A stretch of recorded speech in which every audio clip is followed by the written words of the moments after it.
पंजाब के मुख्यमंत्री सरदार भगवंत मान साहब, मनीष सिसोदिया जी, गोपाल राय जी, अमन अरोड़ा जी, यशोदान गढ़वी जी और हमारे आज के दोनों हीरो संजीव अरोड़ा जी, गोपाल इटालिया जी और आज यहाँ पे आई हुई सारी आम आदमी पार्टी की लीडरशिप। सबसे पहले मैं गोपाल इटालिया जी को और संजीव अरोड़ा जी को बहुत बहुत बधाई देना चाहता हूँ एमएलए बनने के लिए। मैं उम्मीद करता हूँ संजीव अरोड़ा जी विधानसभा में जाके मान साहब के साथ कंधे से कंधा मिला के पंजाब की तरक्की में आगे बढ़ेंगे, पंजाब की तरक्की में और आगे बढ़ाएंगे और गोपाल इटालिया विधानसभा में जाके बीजेपी की नाक में दम करेंगे।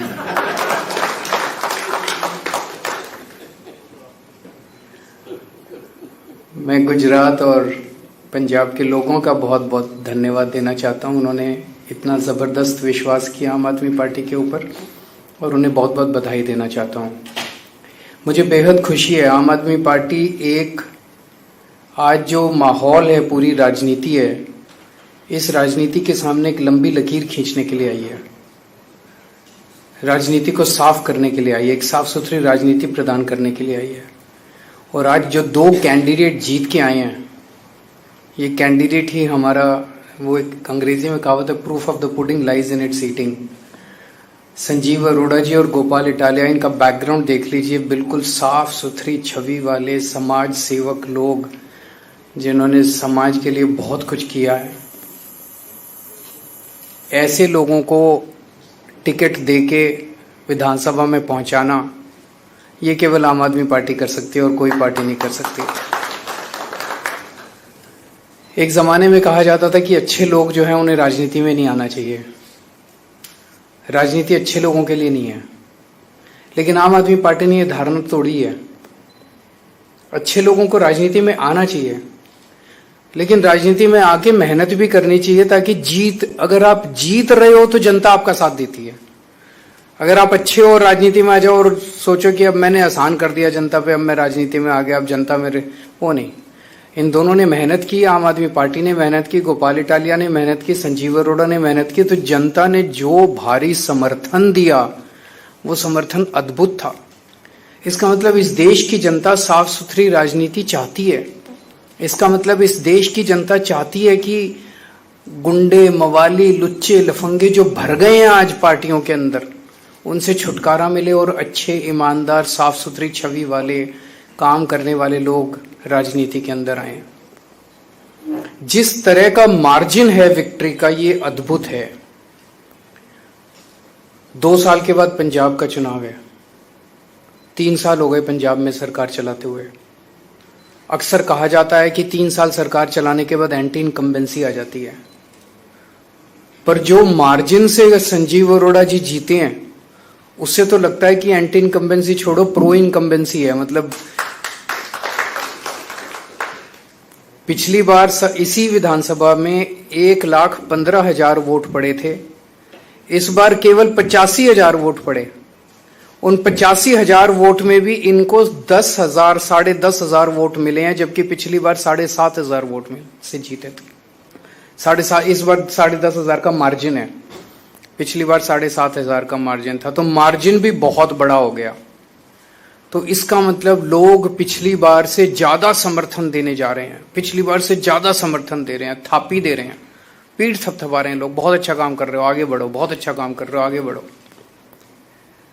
ऐसा अक्सर राजनीति में देखा नहीं जाता है। तो मैं मान साहब को बहुत बहुत बधाई देना चाहता हूं, आम आदमी पार्टी की सरकार को बहुत बहुत बधाई देना चाहता हूं। जिस तरह से आम आदमी पार्टी की सरकार पंजाब में काम कर रही है, ऐसा लगता है पिछली बार 92 सीट आई थी, इस बार 100 पार तो करनी चाहिए और ज्यादा मार्जिन से करनी चाहिए। जिस तरह से गुजरात के अंदर और पंजाब के अंदर, एक और बड़ी बात है, पंजाब में नशे के खिलाफ जो युद्ध छेड़ा गया है, मैं समझता हूं जितनी आशीर्वाद हमें गांव-गांव से, छोटे छोटे परिवारों से मिल रहे हैं, जिनके बच्चे नशे के अंदर डूब गए थे, वो नशे में बाहर आ रहे हैं, वही आशीर्वाद हम लोगों को तरक्की देता है। ऐसा नहीं कि पूरे देश में केवल पंजाब में नशा है, दिल्ली में बहुत नशा बिक रहा है, हरियाणा में बहुत नशा बिक रहा है, गुजरात में बहुत नशा बिक रहा है, गोवा में बहुत नशा में, कहीं चले जाओ देश के अंदर खूब नशा है।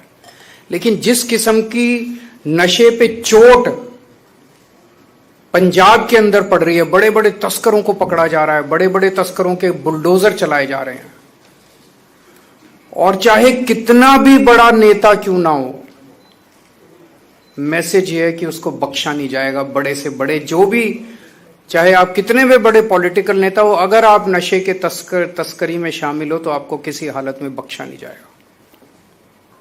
वो लोग जिन्होंने पंजाब को नशे में धकेल दिया था, सबसे पहले पंजाब में नशा लेके आए थे, उनकी जब वो लोग मंत्री थे दूसरी पार्टियों के, वो लोग मंत्री थे, अपनी गाड़ियों के अंदर नशा सरकारी गाड़ियों के अंदर लेके और पूरे पंजाब में डिस्ट्रीब्यूट किया करते थे घर घर में। जब वो सरकारी मंत्री थे, अपने घर में इंटरनेशनल स्मगलरों को रखते थे। लेकिन आज पंजाब के अंदर प्रो पीपल आम आदमी पार्टी की सरकार है, ईमानदार सरकार है। चाहे कितना भी बड़ा आदमी क्यों ना हो, कितना भी शक्तिशाली आदमी क्यों ना हो, किसी को बख्शा नहीं जाएगा। ये मैसेज पंजाब के अंदर, और पंजाब के लोगों को ये पसंद आ रहा है जो इन्होंने आम आदमी पार्टी की लखनऊ पश्चिम की सीट से जिता के लोगों ने बताया। गुजरात के लुधियाना पश्चिम की सीट से सॉरी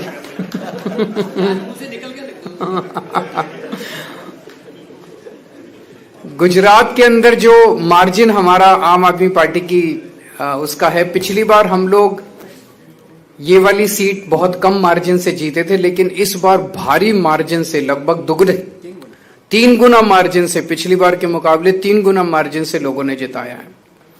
ये दिखाता है कि गुजरात की जनता त्रस्त हो चुकी है।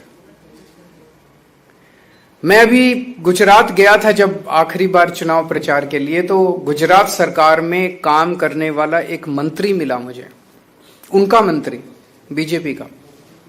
मुझे कहता है, सर पूरी गुजरात की जनता बीजेपी के शासन से, 30 साल के शासन से त्रस्त हो चुकी है बुरी तरह से, उन्हें हराना चाहती है।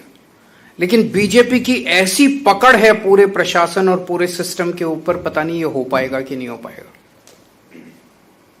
मैंने उसको कहा, भाई एक ही चीज है, ये जनतंत्र है, और जिस दिन जनता खड़ी हो जाए उस दिन बड़े बड़े सिंहासन डोल जाते हैं। तो मैं समझता हूं कि गुजरात की ये जीत आने वाले गुजरात के 2027 के चुनावों की तरफ इशारा है। ये दिखाता है कि गुजरात की जनता एक तरफ बीजेपी से त्रस्त हो चुकी है, दूसरी तरफ आज तक उनके पास विकल्प नहीं था 30 साल में। अब आम आदमी पार्टी एक विकल्प के रूप में, अच्छे विकल्प के रूप में सामने है। तो आम आदमी पार्टी के रूप में एक उम्मीद देखते हैं, आशा देखते हैं गुजरात के लोग। कांग्रेस विकल्प नहीं था, कांग्रेस बीजेपी की गोद में है, कांग्रेस बीजेपी की जेब में है। आज मैं आपको एक सिंपल सा उदाहरण देता हूं। पहली चीज तो ये, पिछले चुनाव में कांग्रेस को 17 सीट मिली, उनके 17 में से 5 विधायक छोड़ के बीजेपी में चले गए। हमारे को 5 सीट मिली, 5 में से 1 विधायक छोड़ के बीजेपी में चला गया। कांग्रेस के साथ हमारी बातचीत हुई, बातचीत यह हुई कि तुम्हारी 5 सीटें हैं, हमारी 1 सीट है। कांग्रेस ने कहा इन 5 सीटों पे आप चुनाव मत लड़ो, इस 1 सीट पे हम चुनाव नहीं लड़ेंगे। हमने कहा ठीक है। उन 5 सीटों के चुनाव पिछली साल हुए, आम आदमी पार्टी 5 सीटों पे चुनाव नहीं लड़ी। इस बार 1 सीट का चुनाव, जो आम आदमी पार्टी वाली सीट थी, वो वाला चुनाव हुआ। बीजेपी से आदेश आया, कांग्रेस उस आदेश को मना नहीं कर सकती थी। कांग्रेस ने आम आदमी पार्टी के साथ धोखा किया और अपना कैंडिडेट खड़ा कर दिया। पिछले साल जब उनकी 5 सीटें थी, हमने अपना कैंडिडेट खड़ा नहीं किया, लेकिन इस बार जब हमारी सीट थी, उन्होंने अपना कैंडिडेट हमें हराने के लिए खड़ा कर दिया। ये साफ दिखाता है कि कांग्रेस से उम्मीद नहीं है इस देश को। कांग्रेस बीजेपी के साथ, और कांग्रेस की टॉप लीडरशिप मिली हुई है, टॉप मोस्ट लीडरशिप मिली हुई है बीजेपी के साथ। और ये मैं पूरी जिम्मेदारी के साथ कह सकता हूं, और पूरे सबूत हैं इस बात के, टॉप मोस्ट कांग्रेस की लीडरशिप बीजेपी की गोद के अंदर बैठी हुई है। एक कांग्रेस का आम कार्यकर्ता जो गली गली के अंदर घूमता है वो अपने आप को ठगा सा महसूस करता है जब वो देखता है कि उनके ऊपर वाले सारे बड़ी बड़ी बातें करते हैं, कभी शादी के घोड़े की बात करते हैं, कभी रेस के घोड़े की बात करते हैं और जाके हाथ मिला लेते हैं बीजेपी के साथ। लेकिन बड़ी इंटरेस्टिंग है, अल्टीमेटली तो जनतंत्र है, जनता मालिक है। वो 5 सीटें हमने छोड़ दी फिर भी वो हार गए कांग्रेस वाले।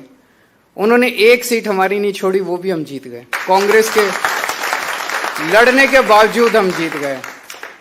तो जनता भी अब धीरे धीरे कांग्रेस को, और ये दोनों पार्टियां इकट्ठे होकर लड़ रही हैं, ये क्या दिखाता है? ये एक सिस्टम है। आम आदमी पार्टी कांग्रेस और बीजेपी से नहीं लड़ रही, आम आदमी पार्टी इस व्यवस्था से लड़ रही है।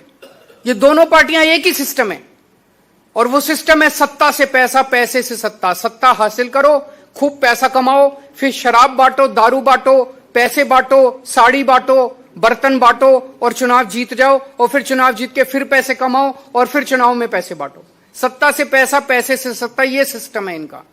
इस सिस्टम के खिलाफ आम दोनों पार्टियों का एक एक सिस्टम है। और आप देखोगे कभी इस पार्टी का इधर, इस पार्टी का उसमें, उस पार्टी का इधर, पता ही नहीं चलता कौन किस पार्टी में। यशोदान जी बता रहे थे पिछले 7-8 साल में कांग्रेस के 70 गुजरात के बड़े नेता, 70 कांग्रेस के बड़े नेता जो है बीजेपी में शामिल हो गए। क्या बचा? वो तो बीजेपी कांग्रेस ही बन गई। तो केवल और केवल आम आदमी पार्टी देश के लिए लड़ रही है, गुजरात के लिए लड़ रही है, पंजाब के लिए लड़ रही है, भारत के लिए लड़ रही है, इस सिस्टम से लड़ रही है। और ये सारी पार्टियां एक ही सिस्टम का हिस्सा है। मैं जनता को बहुत बहुत धन्यवाद देता हूं कि वो आम आदमी पार्टी में उनका विश्वास है। सभी कार्यकर्ताओं को बहुत बहुत बधाई देता हूं इस शानदार जीत के लिए, और मैं उम्मीद करता हूं कि ये गुजरात और पंजाब के दोनों चुनाव सेमीफाइनल साबित होंगे। आने वाले 2027 के पंजाब के विधानसभा चुनाव में हम 100 से ज्यादा सीट लाएंगे और गुजरात के अंदर आम आदमी पार्टी अपनी सरकार बनाएगी। बहुत बहुत शुक्रिया। बहुत बहुत धन्यवाद। अब मैं इस कार्यक्रम की समाप्ति की ओर जाऊंगा। उससे पहले मैं आप सब लोग